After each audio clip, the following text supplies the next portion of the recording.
Kody would really enjoy a lower cost of living area, and Flagstaff is not cheap. So I don't know where they'd ever end up moving. I know that most of Robin's family is in Utah. Like half of Dad's is in Utah, and the other half is kind of a little bit here and there. Maybe rural Utah. Who knows? Yeah. Dad always talks about St. George. Robin been the favorite wife since 2010. I've actually asked my dad before who the favorite wife is, and my dad doesn't like the term favorite wife. And I mean, so.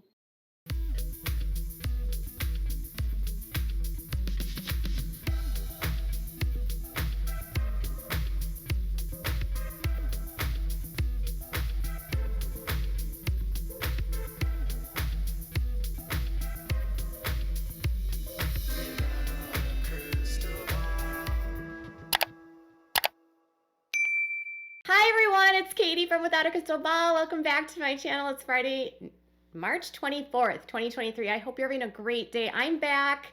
Thanks for bearing with me on the voiceovers this past week. It was a rough week here at Without a Crystal Ball headquarters. Let's just say lots of stuff is going around this house, and it's been like a month of illness. But I'm feeling better. My son is feeling better. Everyone's starting to recover.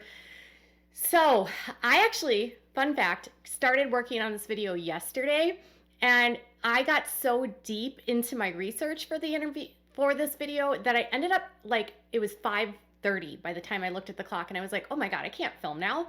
So here I am the next day bringing this tea for you, and it has to do with a Patreon video where Mykelti and Tony, that's kind of where this started, was Mykelti and Tony did a watch with me. They're watching season 17 with their patrons, and they were going on, I think it's like episode 4. And she said some things kind of at the end of this that I thought were a little bit interesting that I wanted to talk about, because I was like, well, I've never heard this before. Okay. And then I was like, that ended up me getting into the research that I did for this video. So it's kind of a mess. And then that finally brought me to this cameo that I found of Kody talking about how the show is not really who he is. It's a caricature of him, which made me think that some of the things that his daughter Gwendolyn is saying about him on her channel, her YouTube channel, where she says like the way that Kody acts on the show is exactly who he is. It's the way that she's experienced him. It's the way that she's experienced her relationship with him, that he yells a lot. Well, now Kody's over on Cameo basically saying like, well, the show is really actually just like a soap opera, and it's a caricature of who I am. It's not really who I am. Oh, I was a polygamist. It's all ego, baby. I mean, if you're a narcissist and you think that you're a really good person all the time, of course, that's what you're going to say. But I digress. So we're going to kind of dive into that. So it'll be like sort of a 2-part video. First, we're going to talk about this little tidbit of information that Mykelti discussed about their move from Utah to Nevada. And then we're going to talk about Kody's rechanging and rewriting history. Well, no. I'm not a coward. Nothing scares me but poverty. Nothing. So before we dive into today's topic, can you do me a big favor and give this video a thumbs up? Also, please subscribe to my channel if you've not yet subscribed by clicking on the subscribe button down below. Make sure to leave a comment if you have something to say. Share this video with your friends and turn on the bell, click the bell so you never miss a video. Waking up from a fog, being ill, let's just say, I want to talk to you about this long-standing discussion around why did the Browns move from Utah, Lehigh, Utah, to Nevada? And what does the family say about the move and why they moved and what the facts are? Because it's been very well played out in public by Kody that they had to leave Utah. They had to, because they were being persecuted for their faith, and they were being threatened to have their family actually torn apart due to their practice of polygamy. I mean, imagine how our dad feels. He's the one who has the potential to get in the most trouble out of all of us. There's a potential that our dad could go to jail and our family would be split up. Like, we would never be able to talk to each other, barely ever. And like, the whole thing was like, we're all gonna go to jail, they're gonna take the kids, they're gonna put them in foster care. and they left under the fear of that. Now, the state of Utah and Utah County has said that they never had those conversations with the Browns. And if you go through the Lehigh police report, there's absolutely nothing in there that would suggest that there was an indication that a family would be taken apart, because based on the police report, they didn't even talk to the Browns. They just watched clips from the show, did some research of what was being said about the Browns online, various interviews the Browns had done, and things that were being said publicly about them.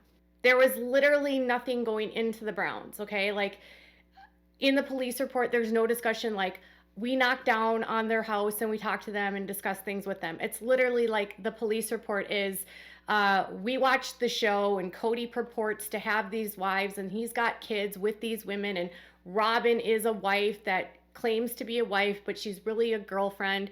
And thus far, we haven't been able to locate anything about this production that shows that they are doing any other crimes associated with polygamy.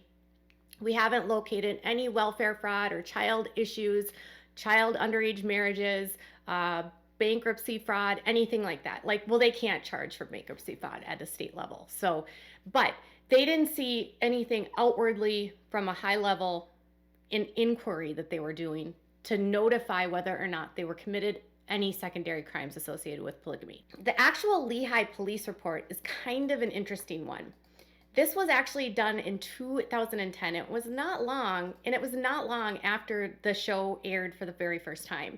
And it says that they received 2 complaints regarding this issue. So it says, Lehigh Police Department received 2 complaints regarding this issue. The first came in through our tip line, Tip to a Cop program, and the second came in via email. Both complainants stated that they're concerned regarding the legal nature of the situation. Copies of these complaints will be included with this report.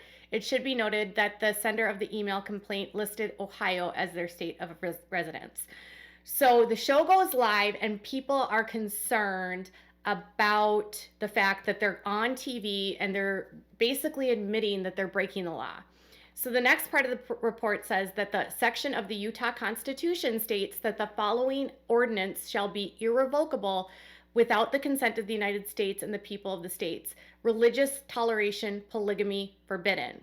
First, perfect toleration of religious sentiment is guaranteed. No inhabitant of the state shall be ever taken in person or property on the account of his or her mode of religious worship, but polygamous or plural marriages are forever prohibited. Okay, this was back in 2010 when it was still a felony. Okay, it also says that the code that they were looking at was Utah State Code 76/7/101, which is a person is guilty of bigamy when knowing he has a husband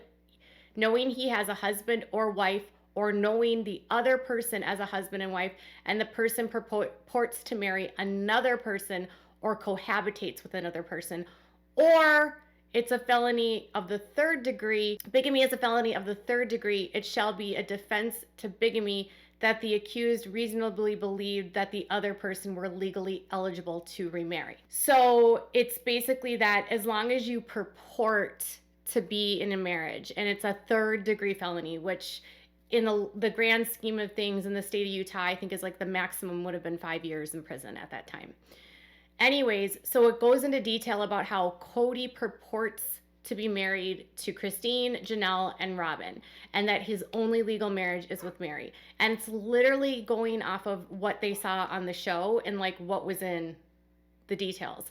At the very end of the report, it says that I did not locate any evidence that suggests these individuals were committing any other crimes commonly associated with the practice of polygamy, which includes the welfare fraud, underage marriages, SA offenses against children or minors. This does not confirm that the crimes are not committed, only that there was currently no evidence supporting it. Again, they didn't go in and talk to the family. They were just going off of high level. And then it says that it is most likely that the Brown family received some sort of financial consideration for their involvement in the projects, and that would suggest that they were paid to promote an activity that is a criminal act in their home state. However, it is unknown at this point what, if any, financial compensation was received. So there is actually a law in Utah that says that you cannot profit off the promotion of criminal actions or criminal activity. And so it seems like they were not just looking at the bigamy side, but they were also looking at the fact that the Browns were making money by being on a show and being paid by TLC to promote an illegal activity. Does that make sense? And then at the very end of it, it says, it was found that in 2009, independent producers Timothy Gibbons and Christopher Poole approached the North Carolina-based company Figure 8 Films with the concept of a reality show with the Brown family. Prior to this, Timothy Gibbons had been introduced to Kody by Ann Wild with the polygamy advocacy group Principal Voices. Bill Hayes, president of Figure 8 Films, agreed to the idea after the meeting the Browns. Detective Smith made contact with Timothy Gibbons to verify this. Refer to his report for additional information. Contact information to Figure 8 Films will be included. So it's basically saying that like they have a contract with Figure 8 Films. Timothy said that this is what happened. And so that was to help them sort of look at, are they making money from this? So it seems like they were looking at the bigamy charges, but they were also looking like, are the Browns profiting from the promotion of a legal act? Okay. Well, on the show, they were saying that they were being charged with bigamy, and that is cited in this report, but then they forward all of this report, and that's the end of the report. We don't have any of the evidence, like when this was released back in 2010, mind you, by the Salt Lake Tribune. They didn't release like any of the exhibits that they said. I haven't seen Timothy Gibbons' statements with Detective Smith. I might do a Freedom of Information Act to see if I can get this full police report, but right now that's what's out and available from this report. So no evidence of any abuse against children, no welfare, nor welfare fraud or any of that other stuff, but they might be profiting off of this. Well, the interesting thing here is that Mykelti says that they had to leave because, well, Utah threatened to take the family, split them up, and put the kids into foster care. So the state of Utah basically came to my family and was kind of like, look, you're public now and polygamy is actually a felony here. So we're going to take you downtown and throw you in jail and all your kids are going to go up into the foster care system. That's basically what happened. So they were like, well, we don't want that. We need to go somewhere where we can safely live our life. So that's where they had to move. It was not a choice. It was thrown upon them. It was, if you want to keep your family and you don't want your kids taken out of their home, you got to go. And Nevada, you're legally allowed to live with more than one spouse, and it's not a felony. Now, here's the interesting thing is they moved from Utah to Nevada. And I believe Mykelti was like, well, I think Nevada had less stringent rules about bigamy and polygamy. But that's actually not true because you can be charged with bigamy in the state of Nevada. In the state of Nevada, it's actually a felony to be in a polygamous relationship. The charges are a little bit different. Instead of, at the time in Utah, it was 5 years. Nevada, it is a 4-year sentence, up to 4-year sentence and fines. So theoretically, he was literally just moving from Utah to Nevada, but the crimes allegedly were like the penalties were the same. He would still be a felon in either of the states. And so when the Browns actually sued the state of Utah, they said that the fact that the representatives of these law enforcement agencies were making public statements that the Browns were admitting to committing felonies on television, and that inhibited their ability to make money through endorsement deals and made their friends, their kids, think that their parents were felons. And the fact that the police wouldn't say if the investigation was closed, and they said that they were still looking into it. That was all that they said. Like, they said they had to flee under the belief that they wouldn't close the case. So the Attorney General of Utah and the Governor of Utah were actually like removed from the lawsuit because the Attorney General said, like, I'm not going to do anything here in this situation. The county, Utah County, was the one that still had to do a little bit more investigating. And even after they did their full investigation, decided not to press charges against the Browns. And they had this agreement that they wouldn't charge people with polygamy because there's so many polygamists in the state, and I don't know, the state of Utah has a law for it, but they literally never charge people for it unless other crimes are committed as a result of it. So Kody and the wives were never really at risk of being split up. And what I thought was interesting about Mykelti is she called it persecution. So it's the funny thing about the way that these polygamous cults work is that they want to play the victim, that they're being persecuted for willingly engaging in an illegal activity. I'm going to just say this, like, put it on the context of a man that goes into a store and steals, right? And then they steal a loaf of bread and then they get arrested and they're like, I'm being persecuted because my religion says that bread is free and I just took the bread. So it's like, would you believe the thief that claims persecution over stealing the bread because his religious doctrine told him that he could have free bread anywhere he went because in his religion, bread is free? No, you would still think he stole the bread. Same goes for polygamists. It's illegal to have many wives, and there's a reason why it's illegal, because it's inequitable power dynamics, and it's sort of a violation of people's, in constitutional rights to liberty, the pursuit of liberty, and not having having free will, and not being indentured servants, and not living in slavery, because a lot of the women in polygamy are trafficked. Now, the Browns all say that they joined polygamy at their own will and their own consent, but I would argue that it's a cult and they've been groomed to believe that they had to do this for their religion. Either way, just because your religion says that you should do something doesn't mean that you get religious freedom. Like, if your religion said that it was okay to hurt people physically or, say, kill someone, you can't claim persecution when you get arrested for literally ending someone's life. I mean, I'm sure that there people are that do, but it's not persecution. You have to follow the land of the law. So polygamists have spent hundreds of years now claiming persecution for their actions and ignoring the fact that the reason why there's laws in place like this is because of the poverty and because of the fraud and because of the abuse and because of all the other crimes associated with this system. Does this mean that Kody Brown and his wives committed any of those things? No, but we're learning now that the kids say we lived in poverty. We're learning now that all the wives had foods, like both Robin and Christine were simultaneously on food stamps at the exact same time while claiming to be in relationships with Kody. When Christine filed for bankruptcy, she did not claim Kody on her bankruptcy at all. When Kody filed for bankruptcy, he did not claim Christine's children with him. He claimed Janelle's kids and his child with Mary, but Christine's kids were absent. And then only a few years later, Christine files, she doesn't claim Kody, and she claims as a single woman, and her kids are only hers. No father given. So could they have at the time been reviewed for like bankruptcy fraud? They could have, but the statute of limitations are long gone for that. And plus the state doesn't look at those kinds of crimes because those are federal crimes. Either way, her assertion that they had to flee Utah because the family was going to be split up is 100% false. The state of Utah never had a plan to split them up. It was literally, in my opinion, a storyline. And if you talk to any polygamists that live in the state of Utah and all of the public people that have come forward in the state of Utah for being polygamists, they don't typically just charge someone for being a polygamist. It just doesn't happen.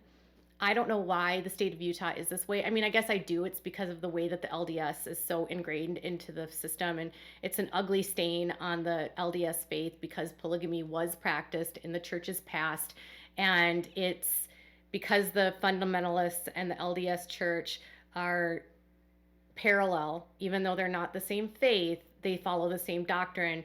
It would have to be almost like an indictment on their church to go after the polygamists. And I just think that a lot of them are not comfortable doing that. That's just my opinion, though. And I think that's really unfortunate because a lot of women and children are hurt as a result. So Mykelti's allegation that they had to flee because they were going to be split up is false. There was never a real threat that was going to happen. And at the time when they moved from the state of Utah to Nevada, the case was basically closed. They had the file, the prosecutor had the file for more than 10 months and had made no decision. So clearly they weren't really moving forward with it. And they finally were able to get it tossed out because they signed a document that said, we have no plans to file any charges against Kody. We'll never file any charges against Kody. If Kody were to move back, we are not going to go after Kody. They could have maybe looked at crimes of them profiting off of criminal activities. So that's one aspect.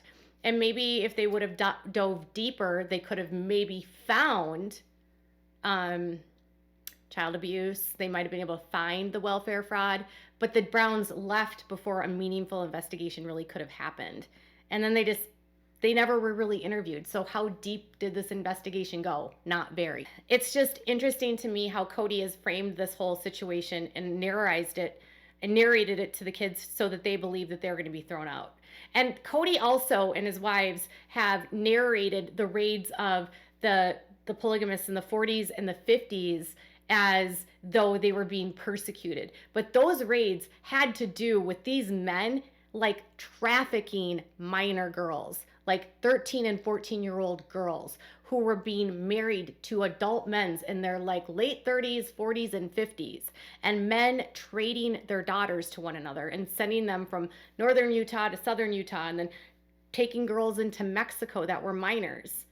It was about minor girls, but the Browns have framed it as, well, no, they were being persecuted because they were polygamous. No, these men had minor girls as brides. They were doing horrible things to young girls. And even Christine's own grandfather had multiple women that were minors that were his wives.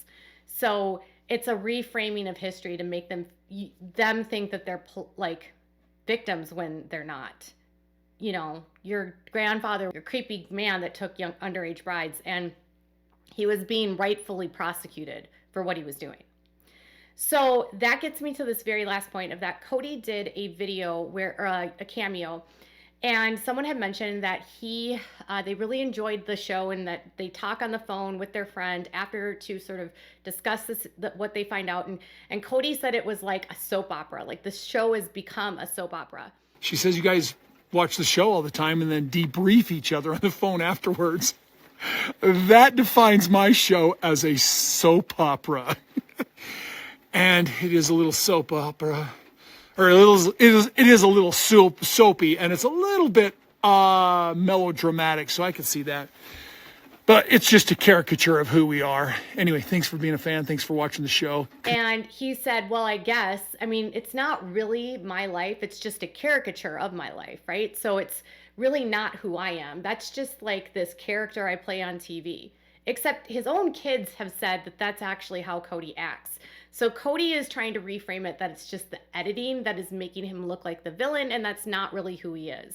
And he is going to just continue to refer to it as a caricature and that this is not who I am and what you've seen is just for TV and it's just drama. Mykelti in the same video also said that literally all of the kids are done with the show and that most of them want nothing to do with reality television because it's not fun anymore, because the show is all about drama and it's all about the family exploding and it's not anything that they want to be engaged in. So she said Logan and Michelle will never be on the show again. There's a lot of her siblings that want nothing to do with the show. She said she and Tony will still be on the show, but they don't want to do it forever, and it's not something they particularly enjoy. So the show is not something the kids want to be a part of because it's not fun for them to see that their parents are blowing up their lives for profit. It's longer, and she even made the point, like, it was really fun back in the day when we went on trips and we did fun things as families, but those days are so far gone that that's not what the show is about anymore. And she's right. So she doesn't necessarily regret being on the show because she said she got opportunities and she actually was able to meet her husband through connections that her dad made from the show, but she doesn't want to be on the show, neither do the rest of the kids. So Kody reframing history is something that I think you're going to see with a narcissist, and also reframing their persecution is going to be something a narcissist is going to do, saying we were being persecuted for practicing polygamy. Well, Kody, no, you were being reviewed for profiting off of criminal activity, and that's a rightful investigation. So tell me what your thoughts are in the comments below. Bye, guys.